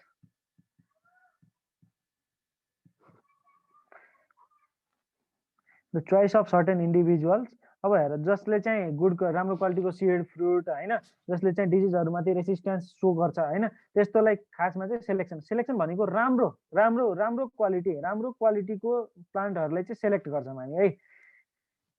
individual from a mixed population है। मिक्स्ड पपुलेसनबाट राम्रो क्वालिटीको प्लान्टलाई सेलेक्ट गर्छौं है। अब त्यसपछि हेर, सेलेक्सन भनेको चाहिँ ओल्डेस्ट प्रोसेस हो, ओल्डेस्ट प्रोसेस अथवा ओल्डेस्ट मेथड। अब सेलेक्सन पनि 2 किसिमको हुन्छ, एउटा नेचुरल सेलेक्सन तिम्रो भइहाल्यो सर्भाइभल अफ द फिटेस्ट हैन। सर्भाइभल अफ द फिटेस्टको त्यसमा प्रिन्सिपलमा काम गर्छ, मतलब सर्भाइभल अफ द फिटेस्ट, जो चाहिँ यो नेचरमा चाहिँ सर्भाइभ गर्न खोजिरहेछ त्यसलाई चाहिँ आफूलाई एडेप्ट गर्न पर्छ, इन्भाइरोमेन्टको अनुसारले आफूलाई एडेप्ट गर्नुपर्छ है, तब मात्र चाहिँ त्यो चाहिँ बाँच्न सकिन्छ। भनेको मतलब यदि चाहिँ हामीले बाँच्नु छ भने इन्भाइरोमेन्टको अनुसार आफूलाई चेन्ज गर्नुपर्छ है। त्यो प्रिन्सिपललाई के भनिन्छ? Survival of the fittest. त्यसपछि हेर, एउटा चाहिँ नेचुरल सेलेक्सन, मतलब नेचरले आफै सिलेक्ट गर्छ, स्ट्रङ एडेप्टेबललाई चाहिँ राख्छ, जसले चाहिँ आफूलाई एडेप्ट गर्न सक्दैन त्यो चाहिँ हराएर जान्छ है, नेचुरल सेलेक्सन। र बी नम्बरमा हुन्छ आर्टिफिसियल सेलेक्सन। आर्टिफिसियल सेलेक्सन भनेको चाहिँ हामीले गर्ने हो, आर्टिफिसियल सेलेक्सन भनेको हामीले गर्ने है। तिमीहरू सुनिरहेछौ नि? हेलो, हजुर सुनिरहेछ। सुनिरहेछ है? अघि चाहिँ जुम बन्द भइसकेको थियो 81। ठिक छ। अब हेर है, आर्टिफिसियल सेलेक्सन 3टा तरिकाबाट गरिन्छ।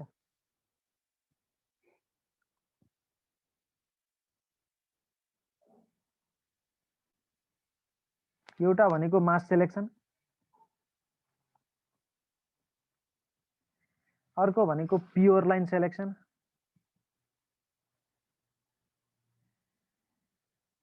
र तेस्रो भनेको क्लोनल सेलेक्सन है, clonal selection.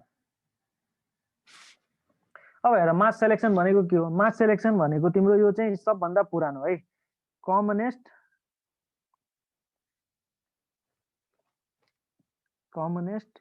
And oldest method हो, सबभन्दा पुरानो र कमन मेथड हो है मास सेलेक्सन भनेको। अब हेर प्लान्ट्स आर जेनरली हेर है, यो मास सेलेक्सन भनेको चाहिँ फिनोटाइप, फिनोटाइप भनेको बाहिरी रंग रूप हेरेर चाहिँ हामीले सेलेक्ट गर्यौं भने त्यसलाई के भन्छौं? मास सेलेक्सन। यसलाई लेख on the basis of phenotype, on the basis of phenotype. Phenotype भनेको के हो? बाहिरको रूप रंग, मतलब बाहिरबाट राम्रो देखिन्छ भने त्यसलाई छान्ने है। यो चाहिँ जेनरली क्रस पोलिनेटेड प्लान्टहरुमा गरिन्छ है, जेनरली क्रस पोलिनेटेड क्रप्सहरुमा गरिन्छ है, क्रप्सहरुमा गरिन्छ। अब हेर यो भयो मास सेलेक्सन। त्यसपछि pure line selection. Pure line selection भनेको चाहिँ सेल्फ फर्टिलाइज्ड होमोजाइगस प्लान्टको जुन प्रोगेनी हुन्छ नि है, प्योर लाइन भनेको चाहिँ सेल्फ फर्टिलाइज्ड होमोजाइगस प्लान्टको जुन प्रोगेनी हुन्छ त्यसलाई सेलेक्ट गरिन्छ है। सबभन्दा पहिला प्योर लाइन भनेको के हो? Self fertilized progeny of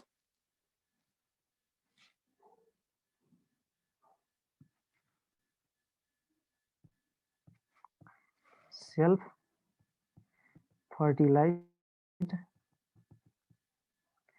fertilised homozygous plant है, homozygous plant, self fertilized homozygous plant है। अब हेर प्योर लाइन सिलेक्सन भनेको चाहिँ कस्तो हो? लेख है थोरै। Isolating desirable homozygous individual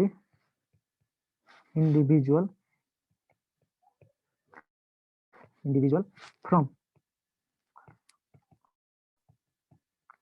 mixed population, isolating a desirable homozygous है, जुन चाहिँ होमोजाइगस चाहिन्छ हैन पपुलेसनबाट त्यसलाई चाहिँ आइसोलेट गरिन्छ है। प्योर लाइन सिलेक्सनमा के गरिन्छ कि पपुलेसनबाट चाहिँ homozygous individual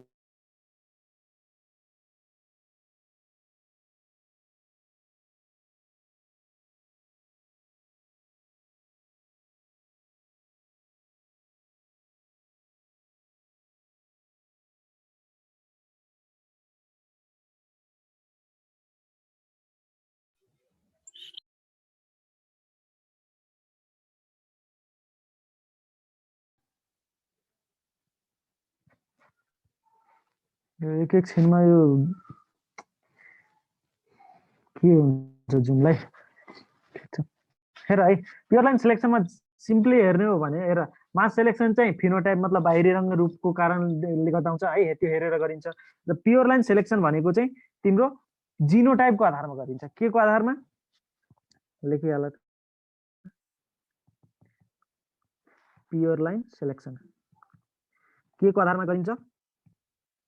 genotype, on the basis of genotype. जिनोटाइपको आधारमा चाहिँ के गरिन्छ? तिम्रो प्योर लाइन सिलेक्सनमा चाहिँ जिनोटाइपको आधारमा चाहिँ सेलेक्ट गरिन्छ है प्लान्टलाई। त्यसपछि 3 नम्बरमा चाहिँ क्लोनल सिलेक्सन थियो। क्लोनल सिलेक्सन है, क्लोनल सिलेक्सन थियो है। क्लोनल सिलेक्सन भनेको के हो? अब हेर, method of developing varieties from the clones, मतलब क्लोन्सबाट, सिम्पली केबाट? क्लोन्सबाट है। क्लोन्सबाट के गर्छौं हामी चाहिँ जति पनि भेराइटी छौ नि त्यो चाहिँ बनाउँछौं। अब क्लोन्सबाट भयो भने त्यो भेजिटेटिभली हुन्छ, यसलाई चाहिँ भेजिटेटिभ रिप्रोडक्सन पनि भन्न मिल्छ है। के भन्न मिल्छ? भेजिटेटिभ रिप्रोडक्सन पनि भन्न मिल्छ है। भनेपछि क्लोनल सिलेक्सन भनेको चाहिँ क्लोनको आधारमा चाहिँ हेर्ने हो है। त्यसपछि हेर, यो पछि हामीले पढ्नुपर्छ हाइब्रिडाइजेसन।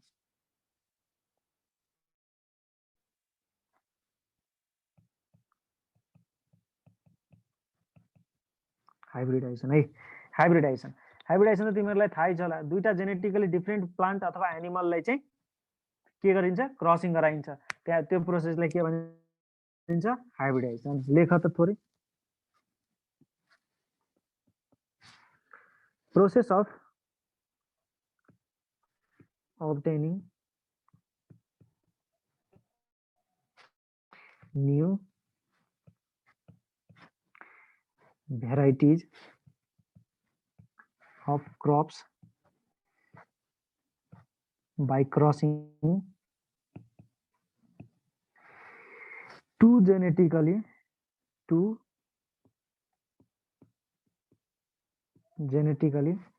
different plant है different plants है अथवा एनिमल्स मतलब दुईटा जेनेटिकली डिफ्रेन्ट है दुईटा जेनेटिकली डिफ्रेन्ट प्लान्टलाई चाहिँ हैन क्रसिङ गराएर जुन नयाँ भेराइटी अब्टेन गरिन्छ नि त्यो प्रोसेसलाई के भनिन्छ हाइब्रिडाइजेसन केमिस्ट्रीमा पनि त्यही हुन्छ हैन दुईटा अर्बिटल मिक्स गराएर के गरिन्छ नयाँ अर्बिटलहरु हुन्छ आउँछ त्यसलाई हाइब्रिडेसन भन्छ यहाँ पनि दुईटा डिफ्रेन्ट प्लान्ट अथवा एनिमललाई चाहिँ क्रसिङ गराएर नयाँ जुन भेराइटी आउँछ त्यसलाई के भन्छौँ हामी हाइब्रिडाइजेसन र यो चाहिँ हाइब्रिडाइजेसन भनेको बेस्ट मेथड हो के हो बेस्ट मेथड हो है बेस्ट मेथड हो नयाँ भेराइटीहरु चाहिँ प्लान्टलाई इम्प्रुभ गर्न है अथवा चाहिँ नयाँ जे मतलब डिजिज फ्री प्लान्ट बनाउन जति पनि जे छ त्यो चाहिँ हाइब्रिडाइजेसनमा पर्छ मतलब हाइब्रिडाइजेसनबाट गर्न सकिन्छ है त्यसपछि हामीले पढ्नु पर्छ हाइब्रिड भिगर हेटेरोसिस भनेको बुझ्छौ तिमीहरु हाइब्रिडाइजेसनबाट एउटा कुरा निस्किन्छ है हाइब्रिडाइजेसनबाट तिम्रो निस्किन्छ स्ट्रङ अथवा सुपेरियर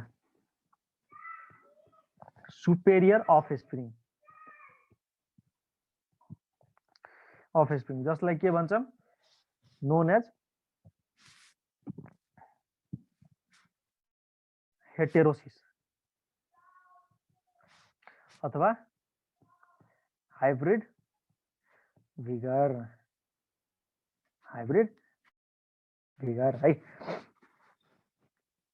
तर हेर है हाइब्रिडाइजेसनबाट चाहिँ के स्ट्रङ यहाँ हेर स्ट्रङ र सुपेरियर अफस्प्रिङ बनाउन सकिन्छ जसलाई के भन्छ हामी हेटेरोसिस अथवा हाइब्रिड भिगर है तर चाहिँ 2-4 जेनेरेसन पछि चाहिँ के हुन्छ यो हेटेरोसिस मतलब जुन त्यो स्ट्रङ र सुपेरियर क्वालिटी हुन्छ नि अफस्प्रिङमा त्यो चाहिँ के भइदिन्छ लस्ट भइदिन्छ भने चाहिँ यहाँ लेख्न मिल्छ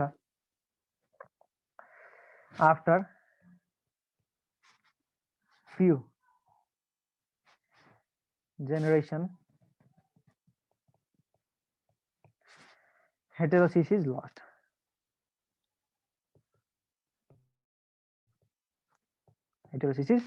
है अर्को कुरा तिमीहरुले पारासेक्स हाइब्रिडाइजेसन पनि सुनेको होला सुनेछौ पारासेक्सुअल हाइब्रिडाइजेसन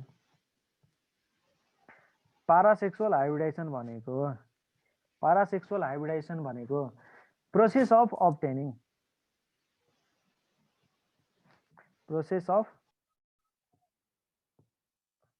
obtaining है hybrid by method other than sexual method है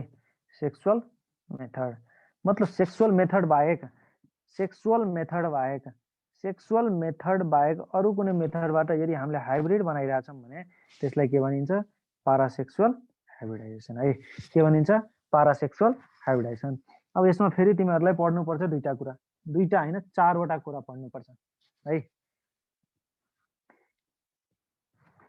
intra-specific hybridization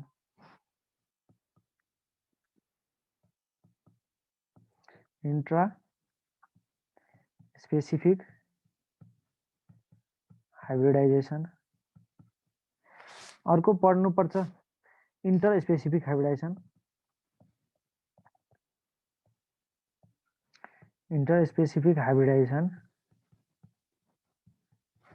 त्यसपछि पढ्नुपर्छ intra generic hybridisation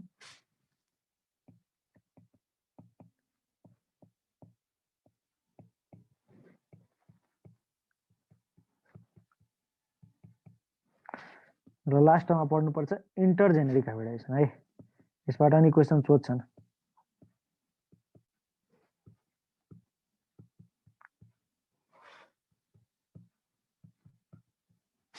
intra specific hybridisation अब हेर इंट्रा स्पेसिफिक हाइब्रिडाइजेसन भनेको क्रस हेर इंट्रा स्पेसिफिक हाइब्रिडाइजेसनमा क्रस गरिन्छ है दुईटा डिफरेन्ट भेराइटिज सेम स्पेसिसको दुईटा डिफरेन्ट भेराइटिजको प्लान्टलाई यदि चाहिँ क्रस गरायो भने त्यस्तो हाइब्रिडाइजेसनलाई के भनिन्छ intra specific hybridization same species यहाँ लेख same species but different two different plant but two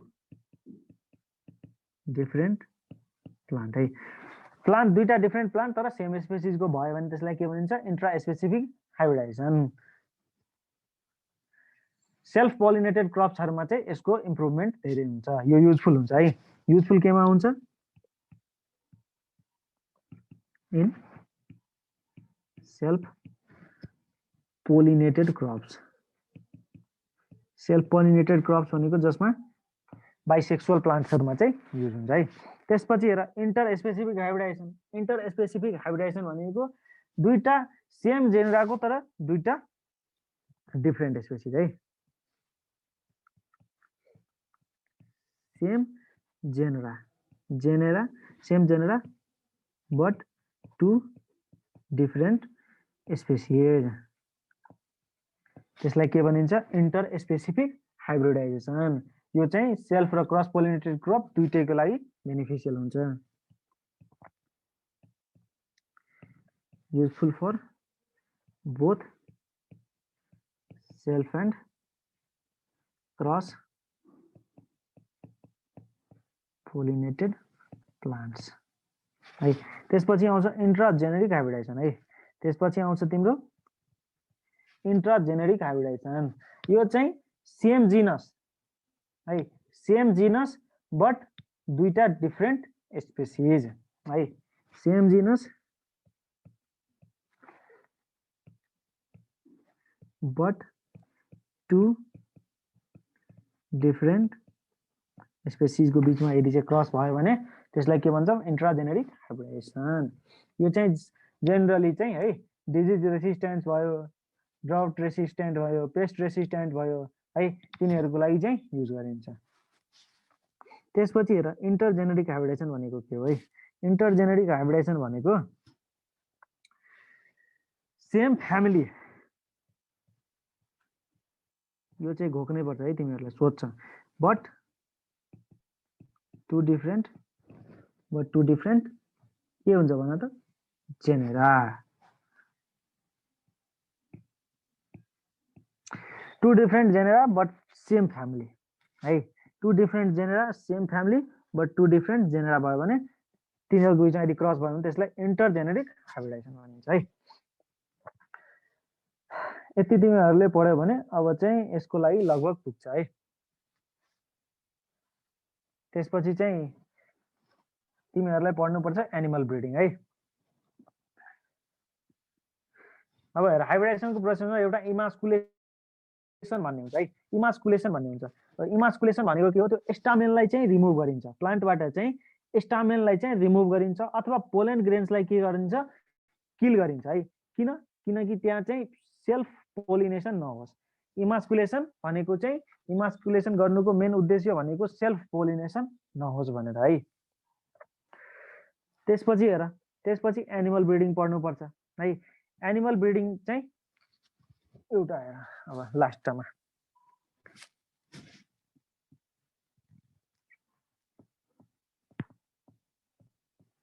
animal breeding यति थियो सबै प्लान्ट ब्रिडिङको है अब एनिमल ब्रिडिङको हेर एनिमल ब्रिडिङको चाहिँ मेथडमा चाहिँ दुईटा मेथड छ है एउटा भनेको इनब्रिडिङ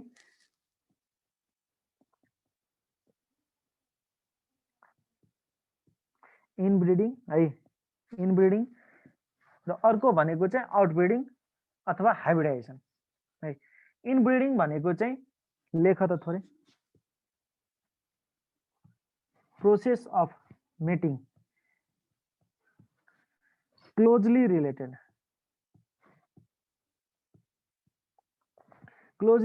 इन्डिभिजुअल्स है। Process of mating closely related individual मतलब क्लोजली रिलेटेड इन्डिभिजुअलहरुमा चाहिँ मेटिङ भयो भने त्यसलाई हामी के भन्छौँ, इनब्रिडिङ। जस्तै हेर एक्जाम्पल है, जस्तै एक्जाम्पल हेर,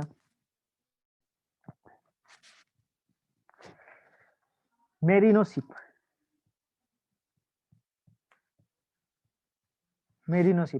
मेरिनो सिपबाट चाहिँ राम्रो क्वालिटीको ऊन बनाउनलाई चाहिँ के गरिन्छ, यसलाई चाहिँ ब्रिडिङ गराइन्छ है।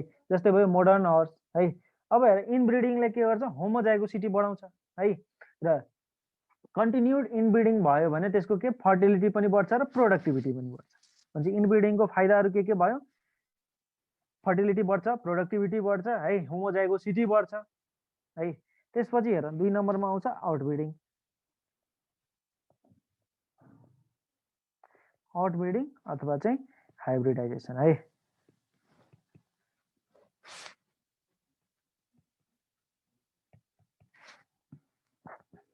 आउटब्रिडिङ अथवा हाइब्रिडाइजेसन यो भनेको यसको नि लेख त थोरै, process of mating to unrelated individuals. Process of mating to unrelated individuals है।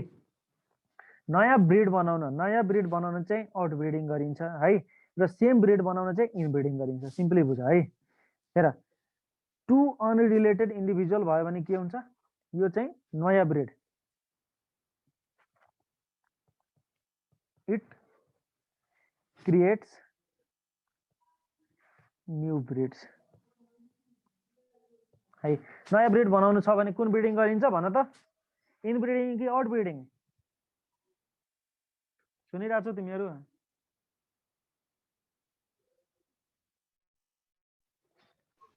आउटब्रिडिङ है। आउटब्रिडिङ भनेको चाहिँ हाइब्रिडाइजेसन पनि हुन्छ है। ल त्यसपछि अब हेर यसको चाहिँ यो के हुन सक्छ, आउटब्रिडिङ के हुन सक्छ? इट क्यान बी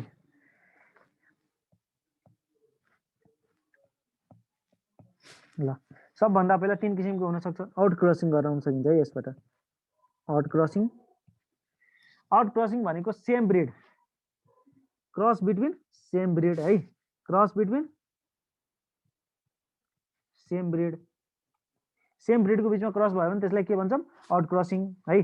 त्यसपछि हेर, त्यसपछि क्रस ब्रिडिङ, आउट क्रसिङ अनि क्रस ब्रिडिङ।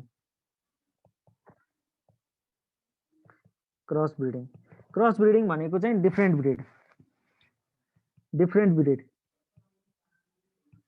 ब्रिडको बिचमा चाहिँ है, डिफ्रेन्ट ब्रिडको बिचमा चाहिँ क्रस भयो भने त्यसलाई के भन्छौँ, क्रस ब्रिडिङ। त्यसपछि सी नम्बरमा आउँछ इन्टर स्पेसिफिक ब्रिडिङ है। इन्टर स्पेसिफिक ब्रिडिङ भनेको चाहिँ डिफ्रेन्ट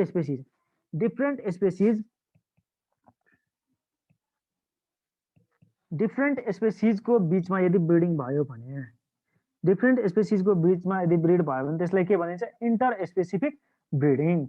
यहाँ चाहिँ एउटा लेखिहाल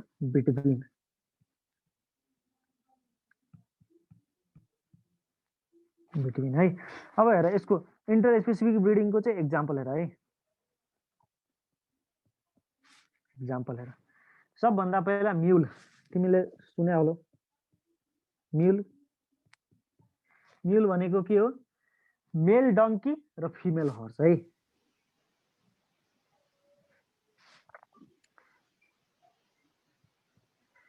मेल donkey and female horse. Male donkey यदि मेल र हर्स यदि फिमेल भयो भने तिनीहरूको ब्रिडबाट जुन जन्मिन्छ त्यसलाई हामी के भन्छौँ? म्युल भन्छौँ। अर्को हेर, अर्को हुन्छ हिनी। हिनी भनेको के हो हेर? हिनी भनेको चाहिँ फिमेल डङ्की, यदि डङ्की चाहिँ फिमेल भयो र हर्स चाहिँ मेल भयो है। फिमेल डङ्की अनि मेल हर्स। डङ्की फिमेल र हर्स यदि मेल भयो भने त्यहाँबाट चाहिँ ब्रिडबाट जन्मेकोलाई के भन्छौँ? हिनी। त्यसपछि हेर, त्यसपछि लाइगर हुन्छ। लाइगर भनेको के हो? लाइगर भनेको चाहिँ मेल लायन फिमेल टाइगर र फिमेल टाइगर है। मेल लायन र फिमेल टाइगरको बिचबाट ब्रिडबाट जुन जन्मिन्छ त्यसलाई भन्छ लाइगर। त्यसपछि के हुन्छ? टाइगन। एउटा हुन्छ टाइगन है। टाइगन भनेको के हो? Sir physics class female. हजुर हुन्छ हुन्छ फिमेल लायन मेल टाइगर अनि मेल टाइगर है।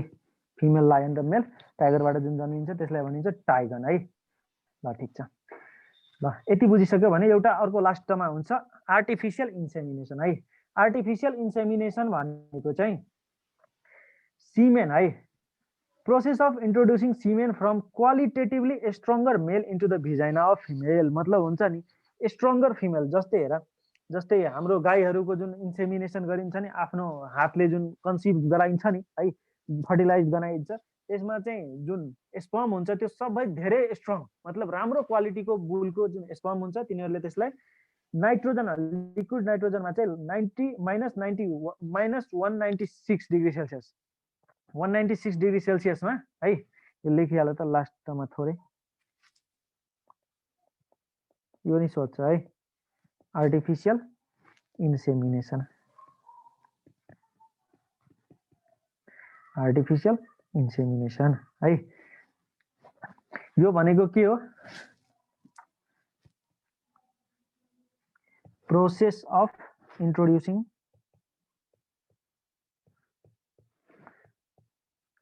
semen from a qualitatively stronger male into the vagina of female है। फिमेलको भेजाइनामा चाहिँ हैन स्ट्रङ्गर मेल, मतलब राम्रो क्वालिटीको मेलको जुन स्पर्म छ त्यसलाई चाहिँ इनोकुलेट गरिन्छ र फर्टिलाइजेसन गराइन्छ है। त्यो प्रोसेसलाई आर्टिफिसियल इन्सेमिनेसन भनिन्छ है। अब हेर, यो जुन सिमेन हुन्छ, यो जुन सिमेन हुन्छ त्यसलाई चाहिँ लिक्विड नाइट्रोजनमा चाहिँ -196 डिग्री सेल्सियसमा चाहिँ स्टोर गरेर राखिन्छ। र फर्स्ट टाइम चाहिँ यो आर्टिफिसियल इन्सेमिनेसनको प्रोसेस चाहिँ स्प्लान्जिनी भन्ने साइन्टिस्ट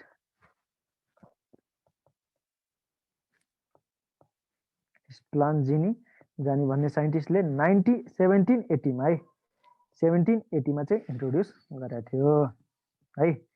अब चाहिँ तिमीहरूलाई चाहिँ यो यसबाट चाहिँ अरू चाहिँ खासै क्वेसन सोध्दैन है। अब जति यतिबाटै चाहिँ क्वेसन सोध्छन्, बुझ्यौ नि। र एप्लिकेसन अफ बायोलोजी चाहिँ यहाँ चाहिँ सकिन्छ। र अब चाहिँ तिमीहरूको सर पनि आउनुहुन्छ होला भोलिबाट पढाउन है। यो च्याप्टर चाहिँ सकिन्छ। तिमीहरू घरमा चाहिँ क्वेसन मजाले गर्नु, अनि आएन भने मलाई पछि भन्नु है। ल यो क्लास चाहिँ यही सकिन्छ आज। कसैले कुनै डाउट छ कतै भने भन है। हेलो हेलो हुन्छ सर है। ल अब तिमीहरू चाहिँ घरमा चाहिँ क्वेसन गर्नु, सबै गर्न सक्छौ होला आई थिङ्क। ल यो क्लास चाहिँ यही सकिन्छ आज। Thank you.